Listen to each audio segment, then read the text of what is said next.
അപ്പോൾ നമ്മുടെ സോയ ഇവിടെ ഏകദേശം വെന്ത് പരുവായി വന്നു. നമുക്കൊന്ന് നോക്കാം. ആയല്ലേ? വെന്തിട്ടുണ്ട്. ഇപ്പം നല്ല ഇറച്ചിയൊക്കെ വെന്തത് മാതിരി ഉണ്ട് കാണാൻ. നിറമൊക്കെ മാറി നമുക്കതിനി വറുത്ത് കോരി മാറ്റാം. വെള്ളം ഇല്ലാണ്ട് എടുക്കണേ. മാക്സിമം അത് ഒന്ന് അമർത്തി അതിൻ്റെ വെള്ളം കളഞ്ഞിട്ട് എടുക്കുക.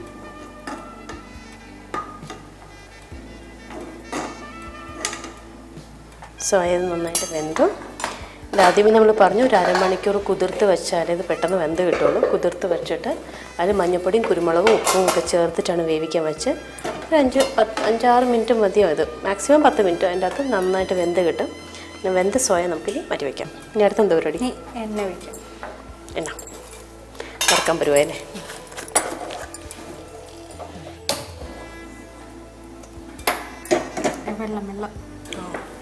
വെള്ളം ഒന്ന് പോയിട്ട് നമുക്ക് ഇറങ്ങി പൊട്ടിത്തെറി ഉണ്ടാവും.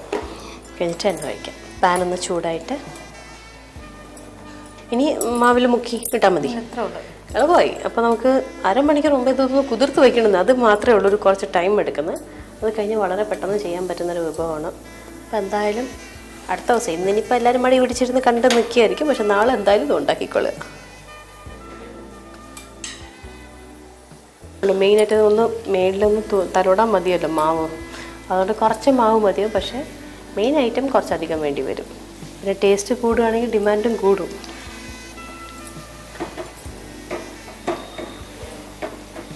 ഇതെങ്ങനെ ബ്രൗണോ അതോ കുറച്ച് ഗോൾഡൻ ബ്രൗൺ കളറാണോ? ബ്രൗൺ ആണല്ലേ?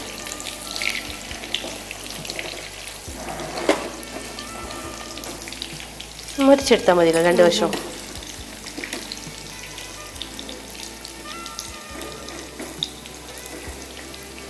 അടുത്ത് നമുക്ക് ഗാർണിഷിങ് ഐറ്റംസ് ഉണ്ട് ഇവിടെ.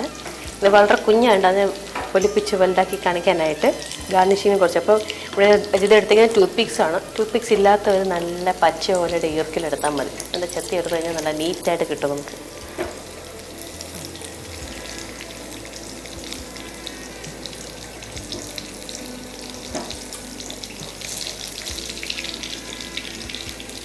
നല്ല മൊരിഞ്ഞ് വരണം അല്ലേ? 2 വശം നന്നായിട്ട് വരണം.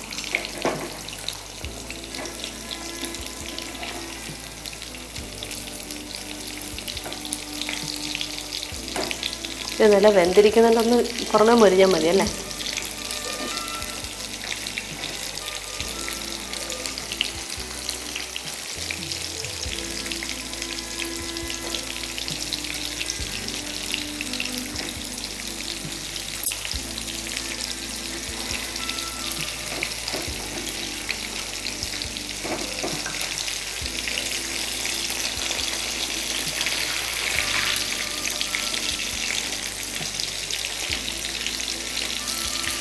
മൊഴിഞ്ഞ് വരണവരെ കാത്തു നിൽക്കുക.